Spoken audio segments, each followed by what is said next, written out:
We are unboxing the Rodecaster Pro 2. I just got this in the mail. It came with some mics and some headphones, all this good stuff. I'm traveling through Europe making podcasts. I'm pretty excited about this.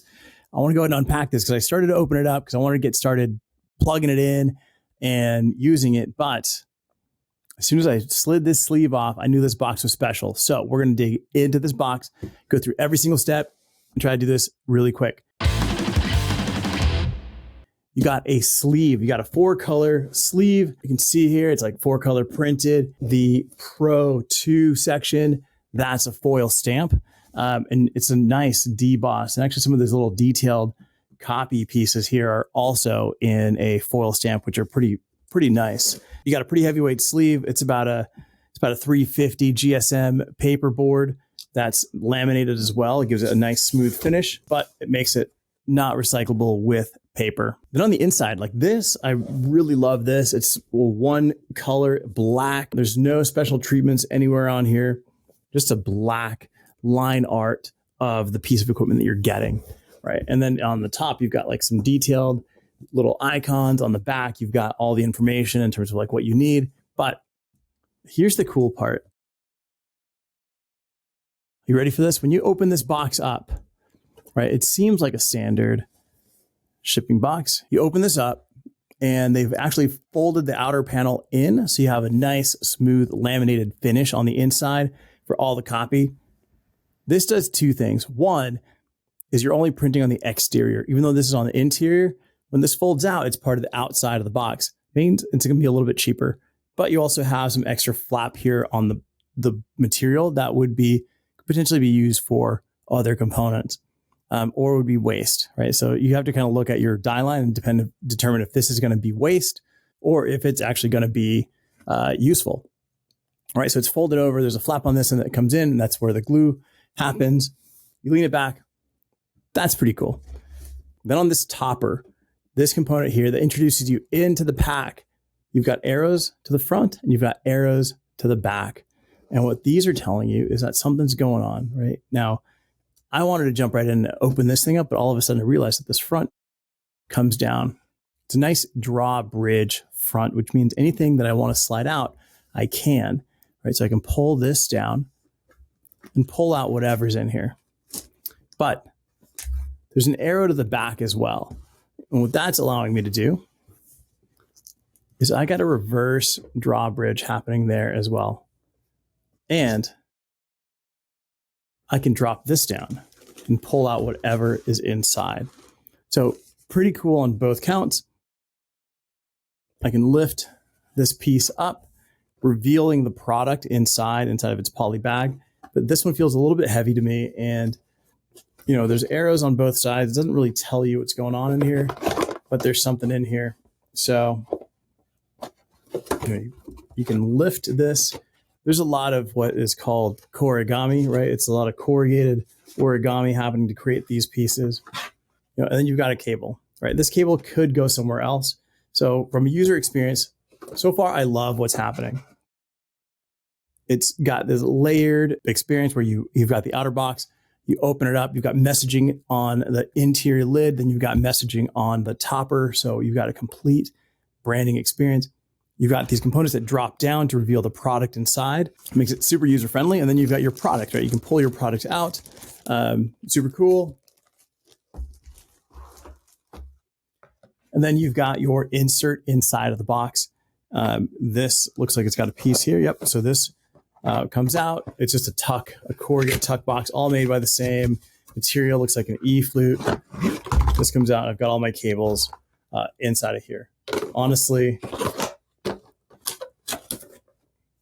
there's room in this box for this cable here, like perfectly fit in there. So is it necessary to actually have all of this structure to hold that cable? No. But here's where the fulfillment side of this entire pack comes in handy, is understanding how things are packed out. This box contains all of the product that you're going to need to turn this machine on and use, and you can use it globally. Internationally, not a problem. But the power plug, that's where the problem is. So if you put the power plug in here, What are you doing? That means now you've got to have a variation of these. You've got to have US, you've got to have UK, you've got to have Asia, you've got to have individual power plugs for all over the globe in this box, which means from a logistics standpoint, you're going to have this box, the exact same box, but you're going to have a variety of them. And you don't always know which country is going to sell the most, which country is going to need the most inventory. So you lose some flexibility there. So by having just the key products in there, streamlines it. You can have a million of those sitting in a warehouse and you can ship them all over the world. Not a problem. So having something like this, honestly, it's so gigantic, but having a place where you can put your power cord in and slip it in makes it really easy. Because now I know if these 100 boxes are going to go to the US, I can slip in 100 US cables into this. A lot simpler than opening that up and trying to keep everything organized. If I've got a bunch going to the UK, drop in a bunch of plugs for the UK. Again, no problem. Makes it really easy.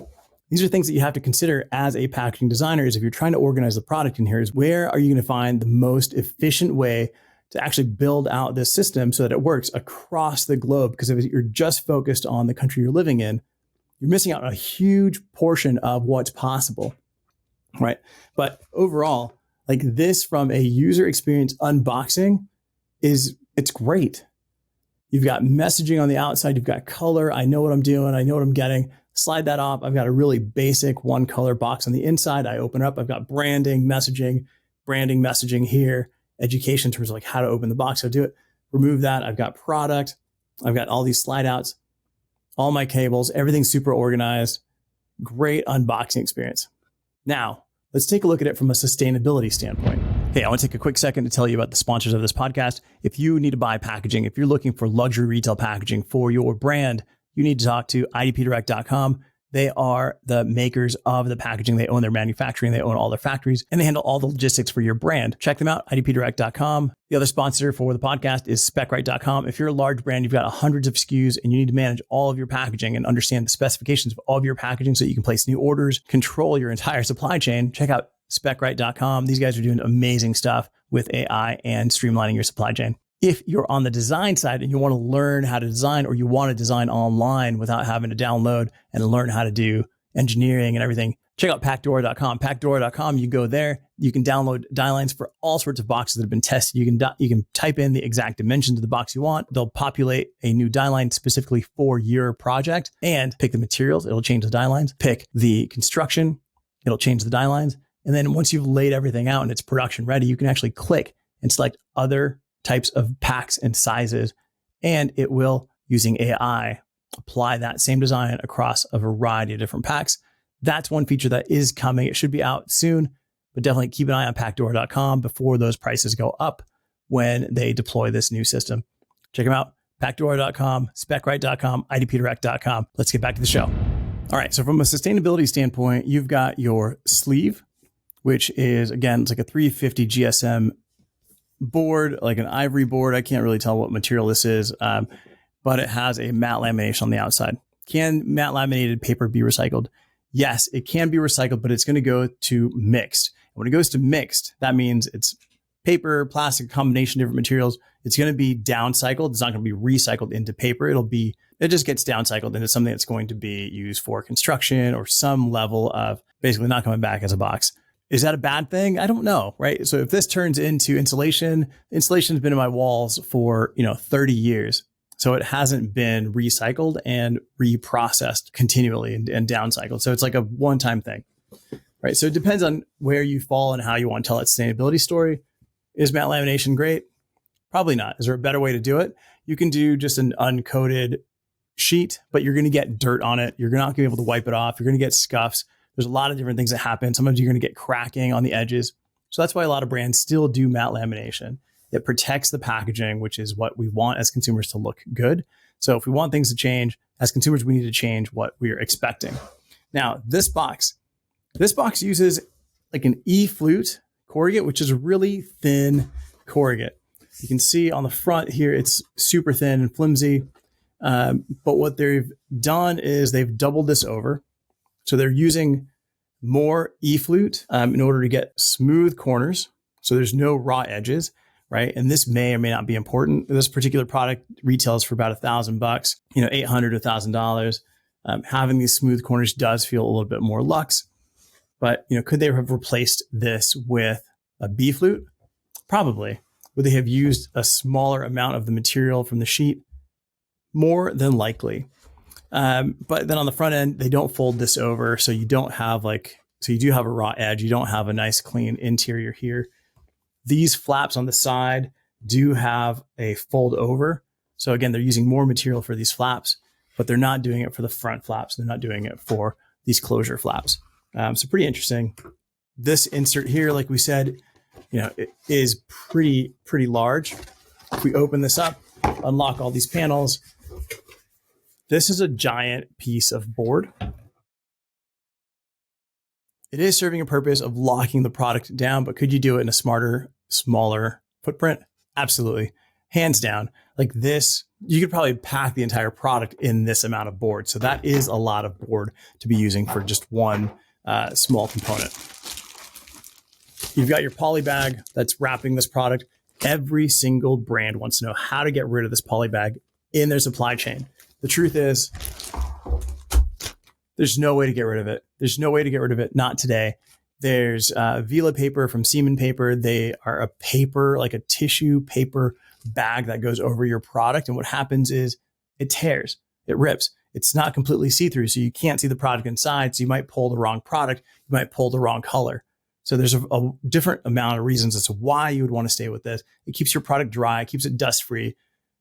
There's so much to it. Not only that, it also protects the finish that's on your product.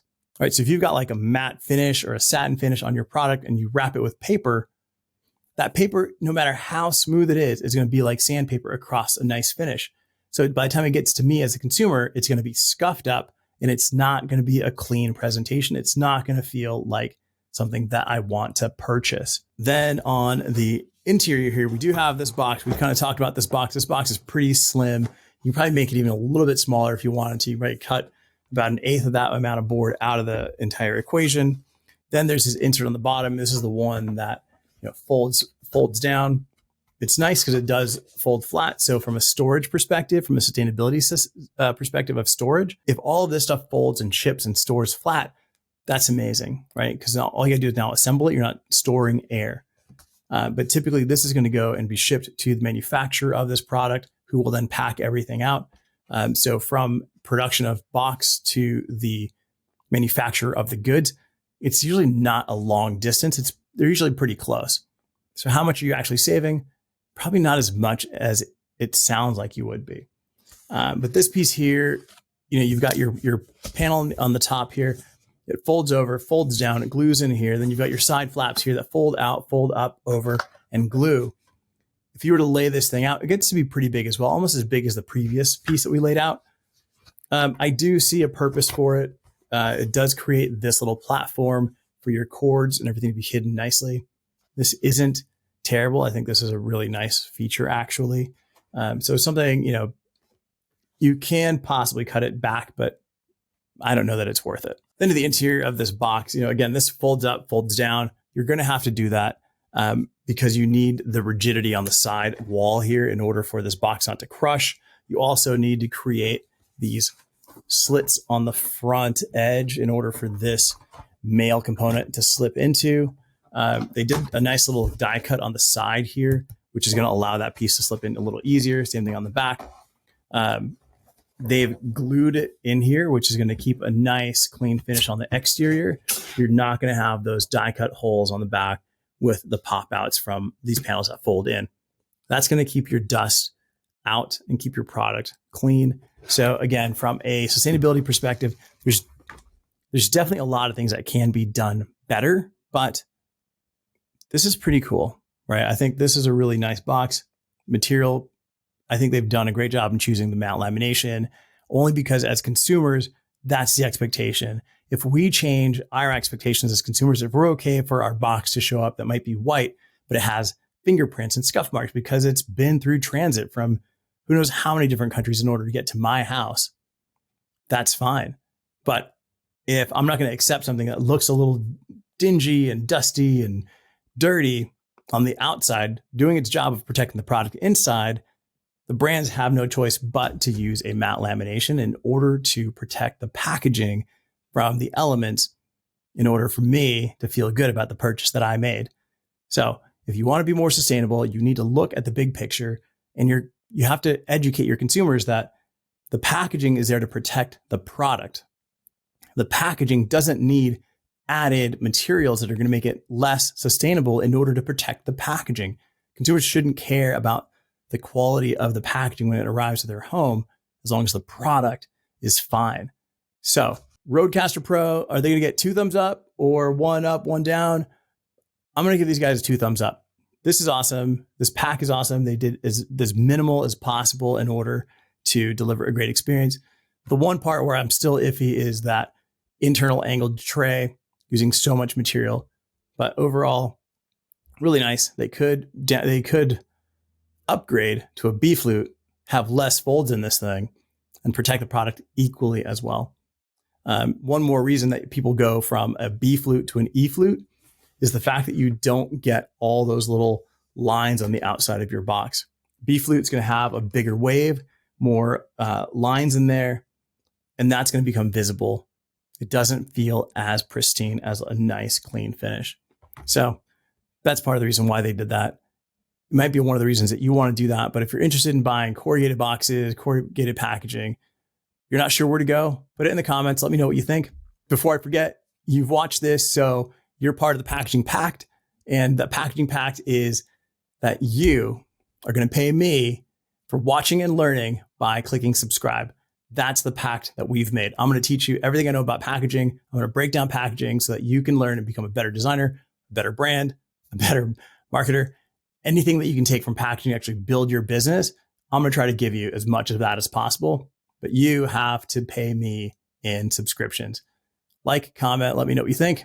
And if you're listening to this on the podcast, then make sure you go over to YouTube and click subscribe no matter what. I'll see you later.